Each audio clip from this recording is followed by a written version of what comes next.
रूस और यूक्रेन के बीच जारी युद्ध का कोई अंत नहीं दिख रहा है। ये संघर्ष दिन ब दिन और भी बढ़ता जा रहा है और इस पर नियंत्रण पाने के लिए कई प्रयास किए जा रहे हैं।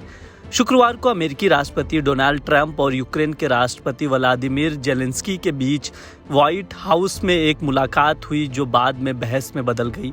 वहीं दूसरी ओर रूस के रक्षा मंत्रालय ने बताया कि शुक्रवार रात को उन्होंने 48 यूक्रेनी ड्रोन को मार गिराया है। रूस और यूक्रेन दोनों तरफ से हमले तेज हो गए हैं।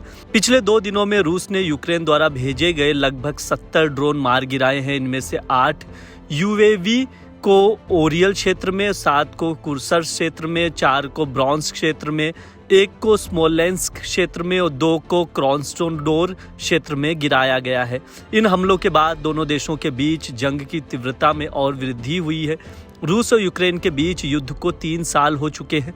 24 फरवरी 2022 को युद्ध की शुरुआत के बाद रूस ने यूक्रेन की लगभग 11% भूमि पर कब्जा कर लिया है।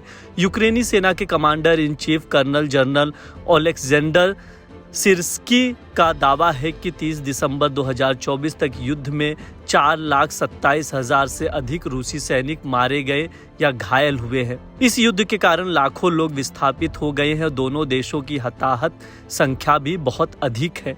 बता दें, यूक्रेन के राष्ट्रपति व्लादिमीर जेलेंस्की और अमेरिकी राष्ट्रपति डोनाल्ड ट्रंप के बीच व्हाइट हाउस में मुलाकात के दौरान बहस इतनी बढ़ गई कि ट्रंप ने अंततः जेलेंस्की को व्हाइट हाउस से बाहर भेज दिया।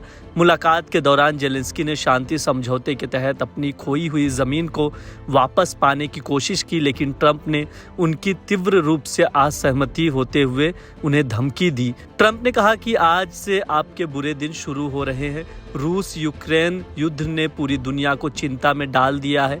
अंतर्राष्ट्रीय समुदाय लगातार शांति और संघर्ष विराम की अपील कर रहा है, लेकिन फिलहाल युद्ध जारी है, कोई सुलह का रास्ता नजर नहीं आ रहा है। इसी बीच यूक्रेनी राष्ट्रपति व्लादिमीर जेलेंस्की का एक बड़ा बयान भी आया है। उन्होंने कहा कि वो चाहते हैं कि उनके अमेरिकी समकक्ष डोनाल्ड ट्रंप व्हाइट हाउस में दोनों नेताओं के बीच हुई झड़प के बाद यूक्रेन के प्रति अधिक समर्थन दिखाएं। जेलेंस्की ने फॉक्स न्यूज से कहा कि बेशक दोनों देशों के बीच संबंधों को ठीक किया जा सकता है।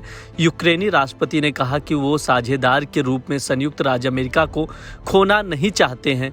साथ ही उन्होंने ये भी कहा कि वो चाहते हैं कि ट्रंप वास्तव में हमारे पक्ष में रहे। एपी की रिपोर्ट के अनुसार जेलेंस्की ने कहा कि यूक्रेन तब तक रूस के साथ शांति वार्ता में शामिल नहीं होगा जब तक कि उसे किसी अन्य आक्रमण के विरुद्ध सुरक्षा की गारंटी नहीं मिल जाती। उन्होंने ये भी कहा कि शुक्रवार को राष्ट्रपति डोनाल्ड ट्रंप के साथ हुई बहस दोनों पक्षों के लिए अच्छी नहीं हुई।